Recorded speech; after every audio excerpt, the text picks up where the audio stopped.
Hi ಎಲ್ಲರಿಗೂ ನಮಸ್ಕಾರ. ಎಲ್ಲರೂ ಹೇಗಿದ್ದೀರಾ? ಚೆನ್ನಾಗಿದ್ದೀರಾ ಅಂತ ಭಾವಿಸ್ತೇನೆ. ಇನ್ನೂ ಯಾರು ನಮ್ಮ ಚಾನಲ್ನ ಸಬ್ಸ್ಕ್ರೈಬ್ ಮಾಡದೆ ನೋಡ್ತಾ ಇದ್ದೀರಾ, ಪ್ಲೀಸ್ ಸಬ್ಸ್ಕ್ರೈಬ್ ಮಾಡಿ, ಶೇರ್ ಮಾಡಿ, ಕಮೆಂಟ್ ಮಾಡಿ, ಲೈಕ್ ಮಾಡಿ, ಸಪೋರ್ಟ್ ಮಾಡಿ. ಹಾಗೆ ವಿಡಿಯೋನ ಪೂರ್ತಿಯಾಗಿ ನೋಡಿ. ಪ್ರೀತಿಯ ವೀಕ್ಷಕರಿಗೆ ಸುಚಿ ಸತೀಶ್ ಡೈಲಿ ಬ್ಲಾಗ್ ಚಾನಲ್ಗೆ ಸ್ವಾಗತ ಸುಸ್ವಾಗತ. ಇವತ್ತಿನ ವಿಡಿಯೋದಲ್ಲಿ ಆಗಸ್ಟ್ 8ನೇ ತಾರೀಕು ದಿನದಂದು ಇರುವಂತಹ ವರಮಹಾಲಕ್ಷ್ಮಿ ವ್ರತ ಅಥವಾ ವರಮಹಾಲಕ್ಷ್ಮಿ ಹಬ್ಬವನ್ನು ಮಾಡುವಾಗ ಏನು ಮಾಡಬೇಕು, ಏನು ಮಾಡಬಾರದು ಅಂತ ಎಲ್ರಿಗೂ ಗೊಂದಲ ಇರುತ್ತದೆ. ಹಾಗೆ ಕಳೆದ 2-3 ವರ್ಷಗಳಿಂದ ವ್ರತವಾಗಿ ಉಳಿದಿಲ್ಲ, ಹಬ್ಬವಾಗಿ ಪರಿವರ್ತಿಸಿದೆ. ಪ್ರತಿಯೊಬ್ಬರು ವ್ರತವನ್ನು ಹಬ್ಬವನ್ನು ಆಚರಣೆ ಮಾಡುತ್ತಿದ್ದಾರೆ. ನಿಮ್ಮ ಇಷ್ಟಾರ್ಥಗಳ ಸಿದ್ಧಿಗೆ ತಪ್ಪೇನಿಲ್ಲ. ಇವರೇ ಮಾಡಬೇಕು ಅವರೇ ಮಾಡಬೇಕು ಅಂತೇನಿಲ್ಲ. ಯಾವುದೇ ಜಾತಿಯಾಗಲಿ ಯಾವುದೇ ಧರ್ಮದವರಾಗಲಿ ಮಾಡಬಹುದು. ಶ್ರದ್ಧೆ ಭಕ್ತಿ ವರಮಹಾಲಕ್ಷ್ಮಿಯ ಮೇಲಿದ್ದರೆ ಸಾಕು. ಆದರೆ ನಂಬಿಕೆ ಆಸಕ್ತಿ ಇರುವಂತಹವರು ಯಾರು ಬೇಕಾದರೂ ಮಾಡಬಹುದು. ಅದಕ್ಕೆ ಯಾವುದೇ ರೀತಿಯ ತೊಂದರೆ ಇಲ್ಲ. ಆದರೆ ನೀವು ಮಾಡುವಂತಹ ಸಂದರ್ಭದಲ್ಲಿ ಈ ತಪ್ಪುಗಳನ್ನು ಮಾಡಿದರೆ ಖಂಡಿತವಾಗಲೂ ವರಮಹಾಲಕ್ಷ್ಮಿ ಕೃಪೆಯಲ್ಲ, ವರಮಹಾಲಕ್ಷ್ಮಿ ದೋಷಗಳುಂಟಾಗುತ್ತದೆ. ನಾವು ಮಾಡುವಂತಹ ಆಚರಣೆಯಲ್ಲಿ ಲೋಪದೋಷಗಳಿಂದ ಬೀದಿ ಪಾಲಾಗುವಂತಹ ಸಾಧ್ಯತೆ ಇರುತ್ತದೆ. ಹುಷಾರಾಗಿ ಮಾಡಬೇಕು. ಎಷ್ಟೋ ಜನ ವೈಭವ ಲಕ್ಷ್ಮಿ ವ್ರತ ಮಾಡುತ್ತಾರೆ, ವರಮಹಾಲಕ್ಷ್ಮಿ ವ್ರತ ಮಾಡುತ್ತಾರೆ, ಹಾಗೆ ಎಲ್ಲ ತರಹದ ಲಕ್ಷ್ಮಿಯರ ವ್ರತ ಮಾಡುತ್ತಾರೆ. ಆದರೆ ಸಿದ್ಧಿಯಾಗಿಲ್ಲ, ಹಾಗೆ ಸಾಧನೆಯಾಗಿಲ್ಲ, ಕಾರ್ಯಗಳಾಗಿಲ್ಲ ಅಂತ ಕೊರಗುತ್ತಿರುತ್ತಾರೆ. ಹಲವರು ಜನಗಳಿಗೆ ಯೋಚನೆಯೂ ಕೂಡ ಬರುತ್ತದೆ, ಯಾಕೆ ಈ ರೀತಿ ಆಗುತ್ತೆ ಅಂತ ತಿಳಿಯೋದಾದರೆ, ಕೆಲವರು ಜನ ಇದೇ ರೀತಿ ವ್ರತವನ್ನು ಮಾಡಿಕೊಂಡು ಅವರ ಸಂಪಾದನೆ ಅಭಿವೃದ್ಧಿ ಆಗುವಂತಾಗಿದೆ. ಸರಿಕರ ಮುಂದೆ ಸರಿಸಮನವಾಗಿ ತಲೆ ಎತ್ತಿ ನಿಲ್ಲುವಂಥದ್ದಾಗಿದೆ. ಬಹಳಷ್ಟು ಜನಗಳಲ್ಲಿ ಆಗಿದೆ, ಹಾಗೆ ಆಗುತ್ತಿರುವುದು ಹೌದು. ಏಕೆ ಈ ರೀತಿ ಆಗುತ್ತಿದೆ ಎಂದರೆ, ಸರಿಯಾಗಿ ಮಾಡುತ್ತಿರುವರು ಒಬ್ಬರು, ಸರಿಯಾಗಿ ಮಾಡುತ್ತಿರುವರು ಸರಿಯಾಗಿ ಆಗುತ್ತಿದ್ದಾರೆ, ತಪ್ಪಾಗಿ ಮಾಡುವವರು ತಪ್ಪಾಗಿ ಆಗುತ್ತಿದ್ದಾರೆ.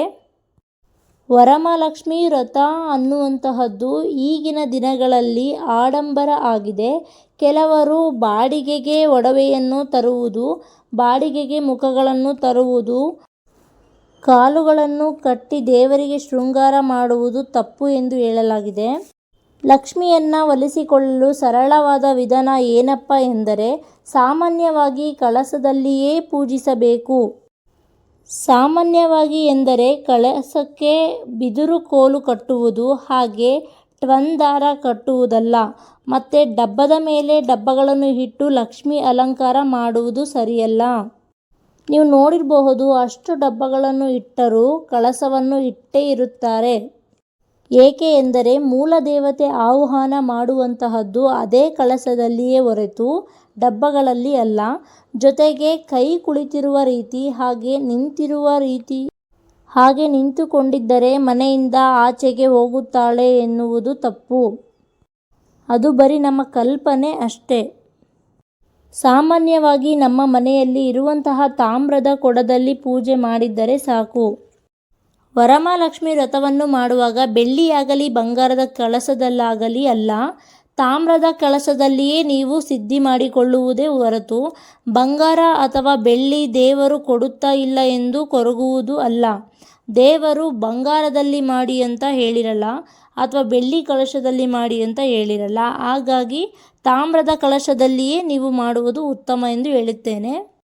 ಆದರೆ ಏನಪ್ಪ ಅಂದರೆ, ತಾಮ್ರದ ಕಳಶದಲ್ಲಿ ಇಟ್ಟುಕೊಂಡು ಪೂಜೆ ಮಾಡಬೇಕಾಗುತ್ತದೆ. ತಾಮ್ರದ ಕಳಶದಲ್ಲಿ ಸಾತ್ವಗಳು ಆಹ್ವಾನ ಮಾಡುತ್ತದೆ, ಅಟ್ರಾಕ್ಟಿವ್ ಆಗುತ್ತದೆ, ಆಕರ್ಷಣೆ ಆಗುತ್ತದೆ. ಹಾಗೆ ಹಲವರು ಕಂತೆ ನೋಟುಗಳನ್ನು ತಂದು ಇಡುತ್ತಾರೆ. ಅವರ ಶಕ್ತಿ ಅನುಸಾರ ಚಿಲ್ಲರೆ ಕಾಸುಗಳನ್ನು ಗುಂಪುಗಳಾಗಿ ಇಟ್ಟುಕೊಡುತ್ತಾರೆ. ಆದರೆ ಯಾವುದೇ ಕಾರಣಕ್ಕೂ ಹೇಳಿಲ್ಲ, ಲಕ್ಷ್ಮಿ ಮುಂದೆ ನೀವು ದುಡ್ಡನ್ನು ಇಡಿ ಎಂದು ಹೇಳಿಲ್ಲ. ಅದೇ ರೀತಿ ದುಡ್ಡುಗಳನ್ನು ಇಟ್ಟರೆ ರಾಹು ದೋಷಗಳಿಗೆ ಕಾರಣವಾಗುತ್ತೀರಿ. ನೋಟುಗಳಿಗೆ ರಾಹುಕಾರಕ, ಅಟ್ರಾಕ್ಟಿವ್ ಆಗುತ್ತೀರಿ. ಇನ್ನಷ್ಟು ರಾಹುಗಳಿಗೆ ದೃಷ್ಟಿಯಾಗುತ್ತದೆ. ಕೆಲವೊಬ್ಬರು ನೋಟುಗಳನ್ನೆಲ್ಲ ಸಿಂಗಾರ ಮಾಡಿ ಹಾಕಿರುತ್ತಾರೆ. ಕೆಲವರು ಕೇಳುತ್ತಾರೆ, ಅವರೆಲ್ಲ ಶ್ರೀಮಂತರು, ಅವರಿಗೆ ದೋಷ ಬರಲ್ವಾ ಅಂತ. ನೀವು ದೂರದಿಂದ ಶ್ರೀಮಂತಿಕೆಯನ್ನು ನೋಡಿದ್ದೀರಿ, ಆದರೆ ನೀವು ಹತ್ತಿರದಿಂದ ಅವರನ್ನು ನೋಡಿದ್ದೀರಾ? ಇಲ್ಲ. ಹಾಗಾಗಿ ಅವರ ಬಡ್ಡಿ ಕತೆ ಕೇಳಿ ಆಗ ನಿಮಗೆ ಗೊತ್ತಾಗುತ್ತೆ. ಹಾಗಾಗಿ ಹೇಳುತ್ತೀನಿ, ದಯಮಾಡಿ ಆ ರೀತಿ ಮಾಡಬೇಡಿ. ಇನ್ನು ಕೆಲವಷ್ಟು ಜನ ಸಾಲ ಮಾಡಿ ಜೀವನ ಮಾಡುತ್ತಿರುತ್ತಾರೆ. ಆದರೆ ಆಚರಣೆ ಜೋರಾಗಿ ಮಾಡುತ್ತಾರೆ. ಆದರೆ ನಿಮ್ಮ ಸಮಸ್ಯೆ ತೀರತ್ತಾ? ಇಲ್ಲ. ಆನೆಗೆ ಆನೆದೇ ಭಾರ, ಇರುವೆಗೆ ಇರುವೆದೇ ಭಾರ. ಹಾಗಾಗಿ ಇಂತಹ ತಪ್ಪು ಕಾರ್ಯಗಳನ್ನು ನೀವು ಮಾಡಿಕೊಳ್ಳೋಕೆ ಹೋಗಬೇಡಿ. ಯಾವುದೇ ಕಾರಣಕ್ಕೂ ಬೇಡ. ದಯಮಾಡಿ ಆಡಂಬರದ ಜೀವನ ಬೇಡ, ಆಡಂಬರದ ಆಚರಣೆ ಬೇಡ. ನಿಮ್ಮ ಇಷ್ಟ ನಿಮ್ಮ ಇಷ್ಟದಂತೆ ಮಾಡಿಕೊಳ್ಳಿ. ಕೆಲವರು ನನಗೆ ಕೇಳಿದ್ದಾರೆ, ಹಾಗಾಗಿ ನಾನು ಹೇಳಿದ್ದೇನೆ. ದೇವರು ನಿಮಗೆ ಎಷ್ಟು ಖರ್ಚು ಮಾಡಿ ಎಷ್ಟು ಕೂರಿಸ್ತಾ ಇದ್ದಾರೆ ಎಂದು ಅನುಗ್ರಹ ಮಾಡಲ್ಲ ನಿಮಗೆ.